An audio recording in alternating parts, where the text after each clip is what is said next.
자, 오늘 신물교훈 제3장 우리 함께 말씀 나눠 보겠습니다. 처음에는 싹이요, 다음에는 이삭이요 하는 제목입니다. 우리 본문 말씀 좀 보겠습니다. 마가복음 4장 26절부터 있는 말씀입니다.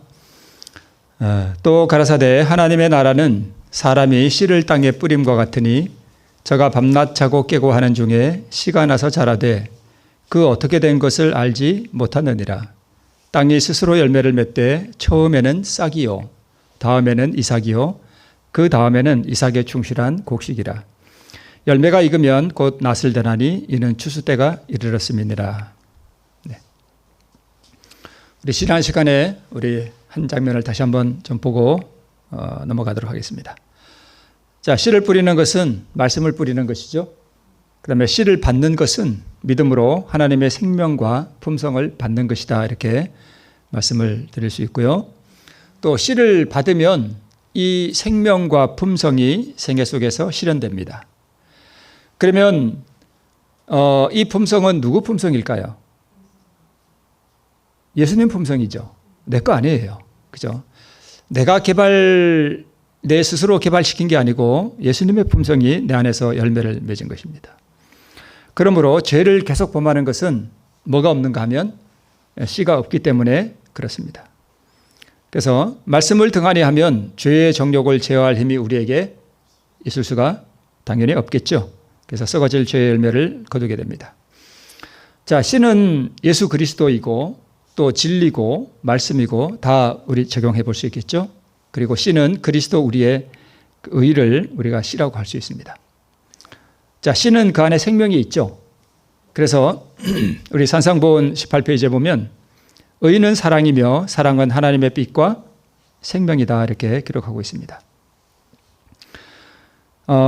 우리가 하나님의 생명을 받는다 하는 것은 결국 예수님이 내 안에 임하시는 거고, 결국은 뭘 받는 건가 하면 예수님의 의를 받는 것이 생명입니다. 자, 씨를 받는 것과 씨가 발아하는 것은 다를 수 있습니다. 자, 씨를 받는 것 또는 씨가 발아하는 것, 씨를 받는다고 우리가 다 거듭나는 것은 아닙니다. 그러나 거듭난다는 것은 씨가 내 안에서 발아하는 거예요. 싹이 트는 거예요. 그게 거듭남입니다. 자, 씨를 받을 뿐만 아니라 이 씨가 발아하는 것이 거듭남이에요. 씨가 내 안에서 싹이 나는 거. 그러면 우리가 씨를 받았지만 이 씨가 우리 안에서 싹이 트지 못하고 이 씨가 내 안에서 죽을 수도 있습니다. 자, 그러면 이걸 조금 더 깊이 생각해 보면 씨가 예수님이잖아요. 그러면 예수님이 내 안에, 이게 좀 약간 어폐가 있긴 한데, 예수님이 내 안에 들어와서 그분이 사느냐 못 사느냐 하는 것은 내가 어떻게 하느냐에 따라서 예수님이 내 안에서 부활하실 수도 있고 못하실 수도 있어요. 내가 어떻게 하느냐에 따라서. 그래서 많은 사람들이 씨를 받기는 하는데 무엇을 못하는가 하면 이 씨를 발화시키지 못합니다. 이게 길가시고요. 그 다음에 혹은 싹은 틔웠으나 잘 가꾸도록 하지 못해서 죽는 경우도 많습니다. 이게 돌밭과 가시덤불밭이 그렇습니다.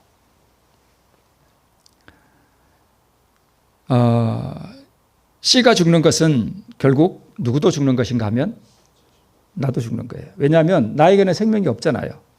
근데 생명은 어디 있다고요? 예수님의 의에 있어요. 씨에 있어요. 그러면 씨가 죽으면 나도? 나를 살리는 거는 그러면 뭐예요? 씨죠. 씨가 나를 살리는 거죠. 그러면 하나님의 말씀이 나를 살리는 거예요. 그죠? 네. 그래서 씨를 받는 것도 중요한데, 우리가 지금 이 순간 저도 그렇고 우리 모두가 하나님의 말씀을 듣는 게 다 뭐냐 하면 씨를 뭐 하는 거예요? 받는 것이죠. 근데 제대로 받아야 되겠죠. 그죠? 네. 자, 씨가 되신 그리스도께서 내 안에서 발아해야 됩니다. 즉, 싹이 나야 됩니다. 내 안에서 예수님이 뭐 해야 되는 건가 하면 부활하는 것입니다. 그 책임이 누구한테 있다고요? 예, 나에게 있습니다. 자, 씨를 받자마자 곧 믿음으로 싹을 틔운 사람들도 있고 그렇지 않은 사람들도 있는데, 씨를 받으면서 곧바로 믿음으로 이 씨를 싹을 틔워서 자기 안에 생명을 가지고 구원 얻은 사람들이 있어요. 이런 사람들이 누구냐 하면 십자가의 한편 강도가 그랬고 사마리아 우물가의 여인이 바로 이렇게 됐습니다. 씨를 받자마자 곧 싹을 틔웠습니다. 믿음으로. 네. 자, 십자가를 두고 갈라진 두 강도의 운명이 우리가 잘 아는데요. 이 한편에 있던 이 강도는 이제 자기도 십자가를 지고 예수님과 함께 그 골고다로 갔을 거 아니에요. 가면서 예수님의 모습도 보고 사람들이 조롱하는 말도 듣고 이걸 다 들었단 말이에요. 그죠? 다 들으면서 뭘 받는가 하면 예수님이 어떤 분인가 하는 것을 봤어요. 근데 물론 처음에는 예수님을 안 믿었죠. 근데 나중에 보면 볼수록 또 보면 볼수록 이분이 보통 분이 아닌 거예요. 대단한 분이에요. 그래서 예수님이 얼마나 그 성품이 아름다운 분인지 그 고난의 길을 걸어가면서 함께 봤습니다. 그러면서 어떻게 될까요? 그분의 품성과 내 모습이 비교되는 거죠. 그래서 내가 어떠한 사람인가 하는 것을 깨닫게 됩니다. 그래서 우리가 간혹 그런 분들이 있어요. 교회 갔더니 맨날 그 죄인이라 그러고 맨날 회개해야 된다고 이렇게 하는 분들이 있는데, 이런 분들은 왜 그런가 하면 예수님이 얼마나 아름다우신 분이신지 얼마나 흠이 없으신 분인지를 하지 못했는가 하면 몰라서 그래요. 그래서 그 앞에서 섰을 때에 자기가 얼마나 더러운가 하는 것을 깨닫게 되면 스스로 알게 됩니다. 내가 죄인이라는 사실을 깊이 이해하게 되죠. 자, 그 다음에 자기가 죄인됨을 깨달았으니까 나의 죄짐을 지고 가는 하나님의 어린 양이 지금 가고 있다는 사실을 또 발견하게 됩니다. 이분이 왜 지금 이 고난의 길을 가시는가? 누구 때문에요? 나 때문에 가시는구나 하는 것을 점점 깨달아가는 것입니다. 그래서 만인을 위해서 생명을 버리시는 그 생명, 그 씨, 그 예수님, 그거를 이 강도가 받아들입니다. 자, 받아들이면서 바로 씨가 말아해버렸습니다. 그러니까 확신을 한 거죠. 확신하고 그것을 그대로 받아들인 것입니다. 그리고 이 강도는 그냥 마음속으로만 이렇게 확신이 드는 게 아니라 마음으로 믿고 입으로 시인하여 구원을 얻었습니다. 그래서 입으로 시인하는 게 되게 중요해요. 믿음을 고백하는 거, 예수님 앞에. 그게 정말 중요합니다. 마음으로 믿고 입으로 시인하여 구원을 얻었습니다. 그래서 믿는다 하는 것이 뭐냐 하면 곧 말씀을 제대로 받는 것입니다. 마음을 겸손하게. 자, 그 다음에 예수님께서 이제 그 사마리아 여인을 만나러 이제 그 갈릴리 쪽으로 이렇게 올라가시다가 사실은 이 여자를 만나러 올라가셨죠. 가셔서 예수님께서 이 여자에게 처음 하신 일이 뭐냐 하면 물론 물 좀 달라 그러고 이렇게 이제 대화를 진행해 나가시면서 예수님께서 처음에 이 여자에게 하고 싶었던 그리고 하시고 싶었던 일이 뭐냐 하면 이 여자가 얼마나 곤고한 상태에 있으며 얼마나 불행한 처지에 있으며 또 얼마나 죄인 되었는가 하는 것에 대해서 깨닫도록 해주셔요. 그게 뭐냐면 누구를 불러오라고요?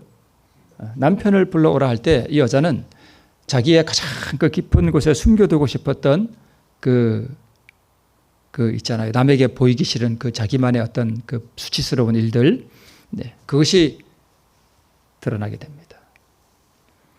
그러니까 결국 예수님 앞에서 이 여인은 자기가 얼마나 가련한 인생인지 또 얼마나 추한지 이런 것들을 깨닫게 됩니다.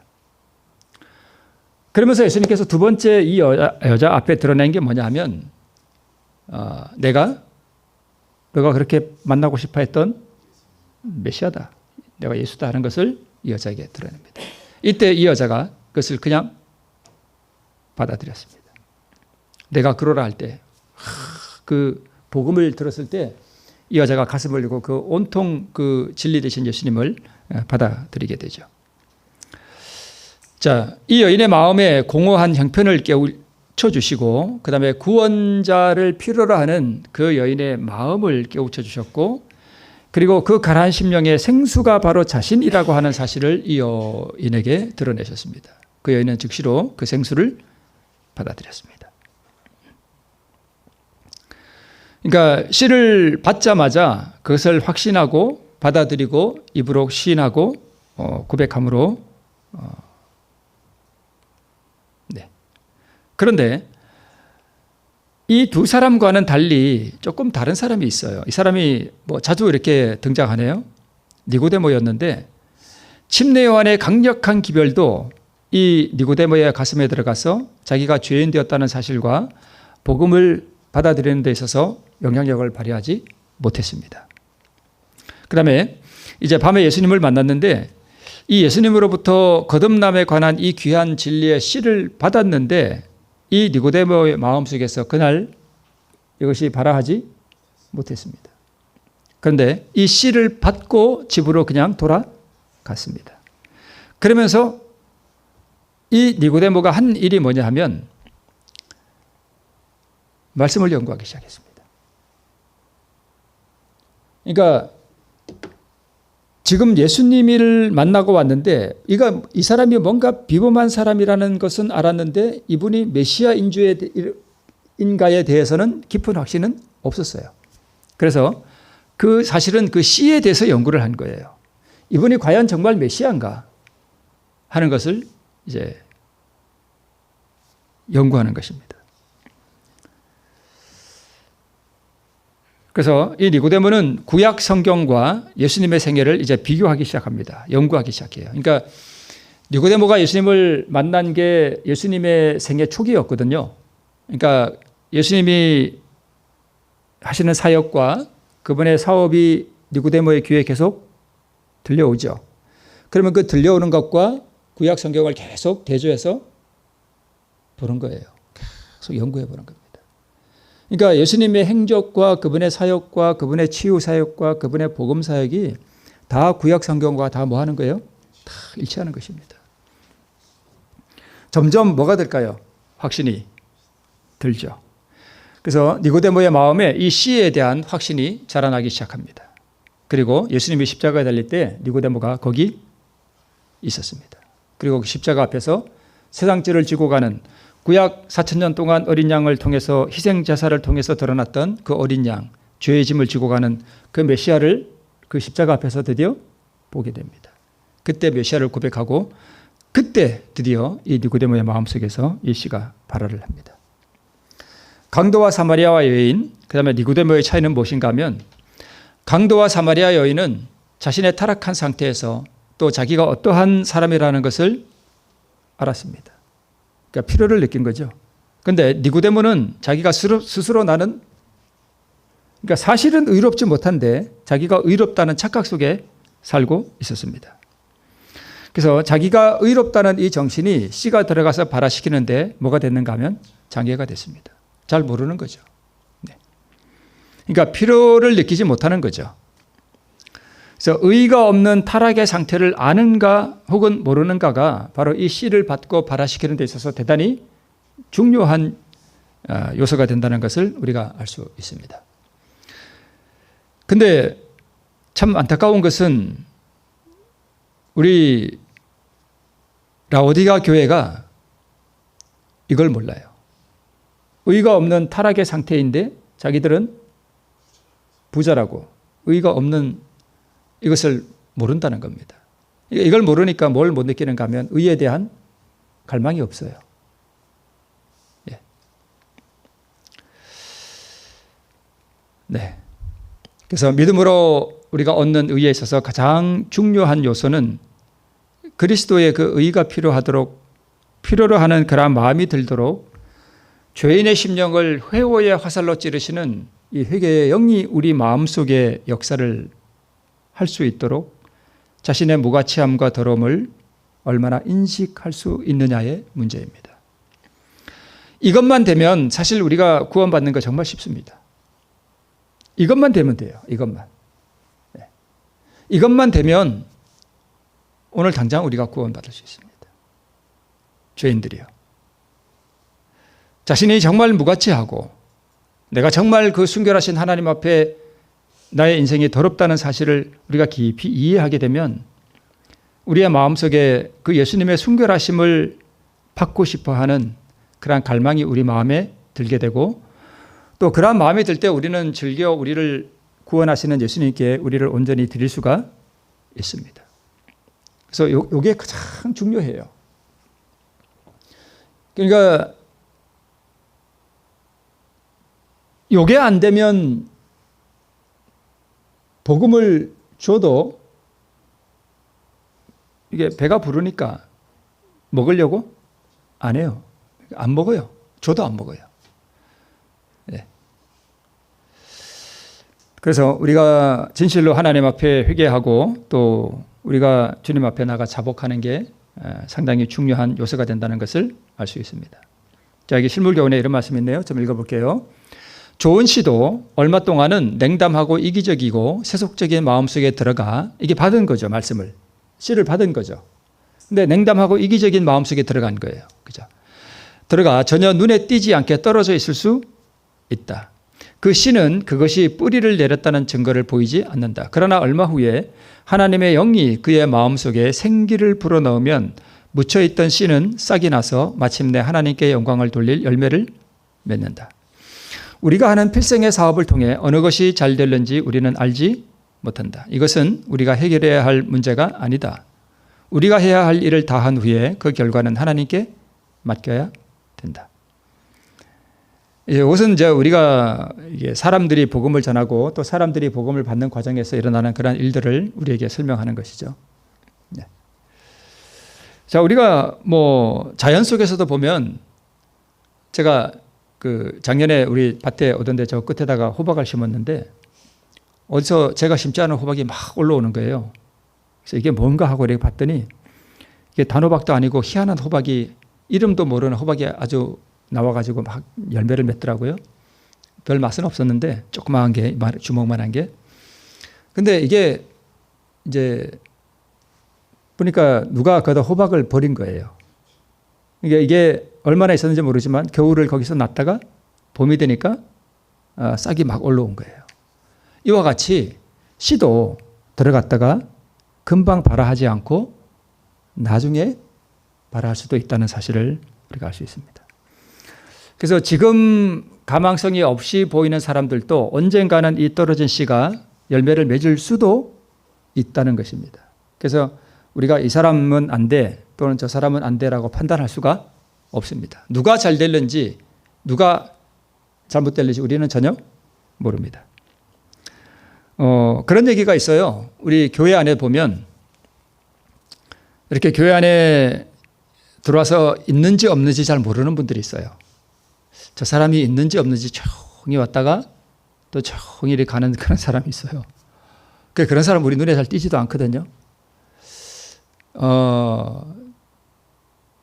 말이 없으신 분들, 우리 지금 여기 자리에 안 계시지만 우리 이기훈 집사님 같은 분들, 그래서 말씀도 한마디도 안 하시고 그냥 가만히 앉아있다 가시고 근데 가끔 반응은 이렇게 보이셔요. 근데 우리 몰라요. 이분에게 이 복음의 씨가 들어가서 그분 안에, 그분이 말씀을 안 하시니까 그분이 뭐 어떻게 하시는지 우리 잘 모르잖아요. 그죠? 근데 이 복음의 씨가 그분의 마음속에 떨어져서 언제 어떻게 열매를 맺는지, 뿌리가 내렸는지, 열매를 맺고 있는지 우리는 잘 모릅니다. 그래서 하늘에 가면 참 놀란다는 말 중에 하나가 뭐냐 하면, 우리가 전혀 관심도 두지 않고 교회에 있는지 없는지도 잘 모르는 사람들이 하늘에 와 있어요. 네. 그런 분들이 하늘에 와 있어요. 우리는 모릅니다. 그런데 또 이 교단 안에 내놓으라 하는 찬란한 별과 같은 분들이 없다고도 했습니다. 모릅니다, 우리는.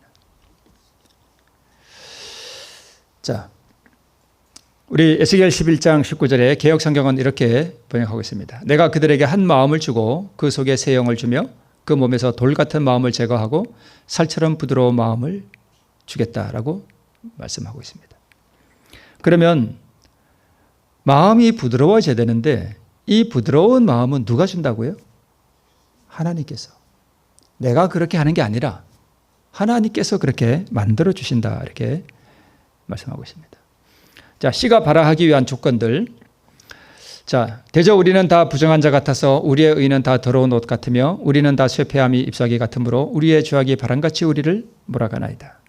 자, 우리 신불교훈에 있는 말씀들을 좀 이렇게 요약해 보면, 자, 씨가 발화할 수 있는 참 이 조건들 중에 이게 참 어떻게 보면 가장 중요한 조건이에요. 우리는 다 뭐한 자예요. 어떤 사람이 좀 잘못하고 어떤 사람이 좀 죄 짓는 거 보고 이래도요, 다 거기에 다 도찐개찐이라는 말 있듯이 다 그랬습니다. 하나님 보시기에는요, 다 똑같아요. 뭐 좀 죄 짓는 사람이나 뭐 좀 거룩한 척하는 사람이나 다 똑같습니다. 우리는 다 뭐한 사람이에요? 우리는 다 부정해요. 네. 그리고 우리의 의는 다 더러운 옷 같으며, 네. 이것을 우리가 이해하고, 근데 저게 참 잘 안 된단 말이에요. 네. 자, 두 번째, 내 안에 선한 것이 하나도 없고 추하고 더러운 죄밖에 없고 무가치한 죄의 이름이 가슴에 사무칠 때, 이때 하나님께서 이 씨가 역사할 수 있습니다. 우리 안에.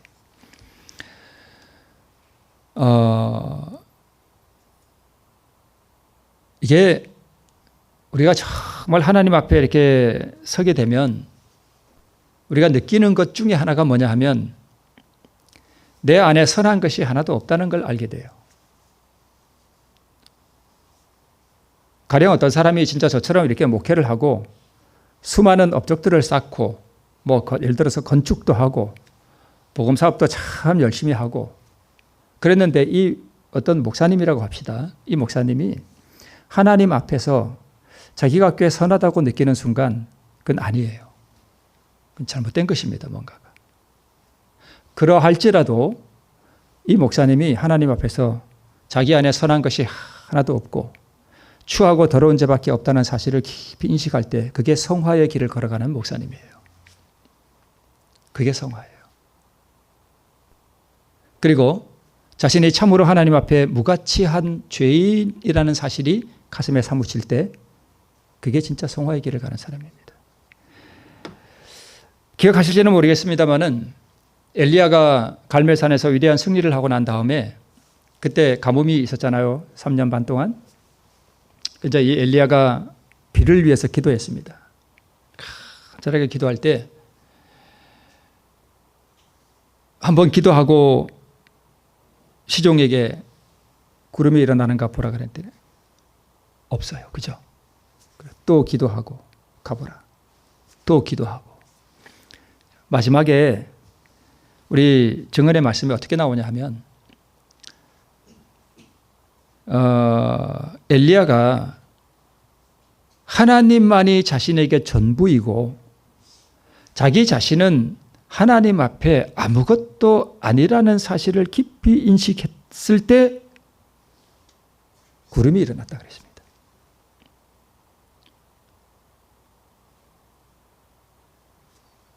구름이 일어났어요. 내 자신이 하나님 앞에 정말 아무것도 아니고 무가치하다는 사실을 깊이 인식할 때, 그때 하나님께서 우리를 통해 역사하실 수 있습니다.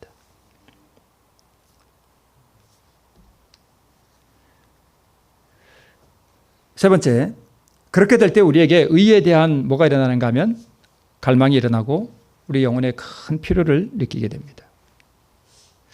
그래서 그때 그리스도만이 나의 의가 되시며 예수님만이 나의 영원한 생명이 되시고 예수님만이 나의 유일한 소망이 되시고 예수님 안에 유일한 안식이 있고 그리스도 안에 나의 모든 충만함이 있음을 진심으로 고백하게 됩니다. 그러니까 나는 아니에요. 그죠? 나는 철저하게 아니에요. 오직 누구만이요? 그리스도, 그리스도, 그리스도, 그리스도, 그리스도. 그분만이 전부예요. 이게 안 되면 그 자리를 뭐가 차지하냐면 내 자아가 차지하는 거예요. 그래서 내 자아가 차지하면 예수님이 전부면 내가 겸손해지고 다른 사람은 훌륭해 보이고 이렇게 되는데, 내 안에 자아가 자꾸 가득 차게 되면 다 하찮게 보여요. 그죠? 불평, 불만이 많아지고. 네. 그렇게 됩니다. 자, 다섯 번째. 이때 우리가 예수님을 나의 왕으로 영접합니다. 우리가 이게 될 때 우리가 어떤 기도가 나오게 되냐면 예수님이 나의 심령 속에 왕으로 임재하셔서 내 몸과 마음을 지배해 주시도록 그분을 영접하게 됩니다. 간절하게 기도하게 돼요. 예수님이 나의 왕으로 오셔서 내 마음속에 있는 더러운 이기심과 내 마음속에 자기 영광을 추구하는 나의 교만과 이게 항상 우리 안에 남아있거든요. 항상 남아있어요, 우리에게. 그 다음에 이런 것들을 예수님께서 오셔서 이것을 지배하시고 다스려 주시도록 예수님을 영접하는 기도를 여러분 아침마다 매일 하세요. 이 기도는 반드시 하셔야 돼요. 내 마음속에 있는 것들을 주님께 드리고 그분이 나의 왕으로 오셔서 나를 통치하시고 지배해 주시도록 진심으로 요청해 드리는 이 기도를 매일 할 때 그분이 오셔서 나를 다스리잖아요. 그게 바로 하나님 나라가 내 안에 세워지는 거예요. 그게 하나님 나라예요. 그래서 너희는 먼저 그의 나라와 그의 의를 구하라 하는 뜻이 바로 그런 것입니다. 네. 그리고 우리는 내 영혼의 모든 부정과 더러움을 또 우리의 모든 죄악을 다 모아서 그분께 드리는 거예요. 그분께서 다 가져가셔서 그 피로 정결케 해주시도록 나를 주님께 드리고 그분을 나의 왕으로 매일 영접해 오는 것입니다. 그래서 그분을 나의 왕으로 영접하고 나의 왕으로 나의 심령을 지배하고 통치하시도록 마음을 열어 영접하는 기도를 우리가 매일 드릴 필요가 있습니다. 매일.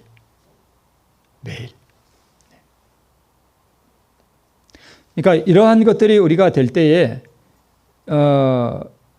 예수님이 내 마음속에 오시고 우리가 하루 종일 예수님을 묵상하고 또 예수님께 우리의 마음을 토로하는 그러한 상태로 우리가 살아가게 됩니다. 자, 그리스도께서는 사람의 마음속에 당신 자신을 재현시키고자 하신다. 재현이 뭐죠? 다시 나타나게 하는 거죠. 재현이면은 두 번째 나타나는 거죠. 초현은 뭐예요, 그러면? 언제 나타나셨죠? 네, 초림 때. 이 땅에 오셨잖아요. 그죠? 근데 이게 참 저 자신에게도 부담되는 말씀이긴 한데 예수님이 나를 통해서 오늘날 다시 나타나야 된다는데 사실 저도 부담스럽긴 한데 예수님이 내 안에 오시면 내가 노력해서 되는 게 아니라 그분이 내 안에 오시면 자연스럽게 이게 이루어지는 거예요. 그죠? 네. 그리스도인 생애의 목적은 열매 맺는 일이다. 곧 믿는 사람의 마음속에 그리스도의 품성을 재현시키고 또 다른 사람에게서도 그 품성이 재현되도록 하는 것이 그리스도인 생애의 목적이다. 나도 그렇게 될 뿐만 아니라 다른 사람도 그렇게 될 수 있도록 하는 게 그리스도인 생애이다.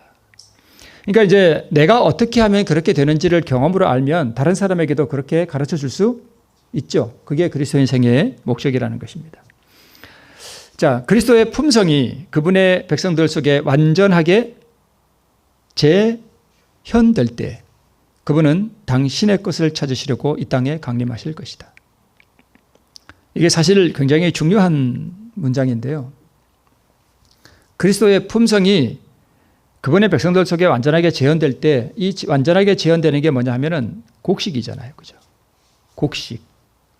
처음에 씨를 뿌렸는데 이게 우리 마음밭에 떨어져서 싹이 나고 자라서 뭘 맺은 거예요? 열매를 맺은 거예요. 그러면 밀을 뿌리면 밀이 열리고 콩을 심으면 콩이 열리듯이 예수님을 심으면 뭐가 열려요? 예수님이 열려요. 그러면 이것은 누구 거예요? 내 거예요? 예수님 거예요? 예수님 거죠. 그래서 예수님의 열매가 내 안에서 열리는 거예요. 내가 하는 게 아니라 누가 이루어 주시는 거예요? 그분이 하시는 거예요. 나는 뭐만 하면 되냐면 그분이 내 안에서 그 일을 하실 수 있도록 허락만 해드리면 돼요. 그래서 우리는 매일 아침 그분이 오셔서 그 일을 해주시도록 나의 마음을 열어드리고 계속해서 열어드리면 돼요. 그러면 내 안에서 일을 하시는 분은 내가 아니라 그분이에요. 네.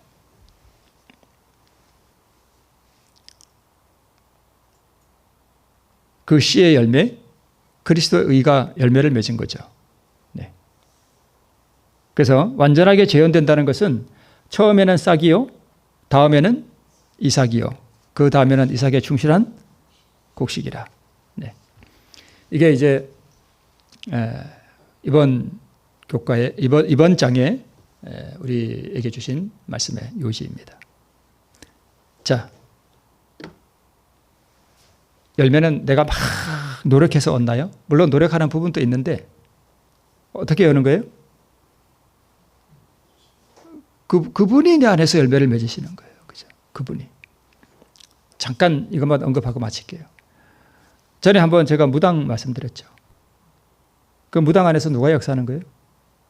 마귀가 하는 거죠. 마귀가 자기가 하고 싶은 일을 그 사람을 통해서 하는 거예요. 그러면 우리도 그분을 이 거룩한 영과 이 의를 내가 영접해드리고 내 안에 역사하시도록 허락해드리면 그분이 나를 통해서 똑같이 역사하는 거예요. 그죠? 그게 그리스도의 열매가 되는 것입니다.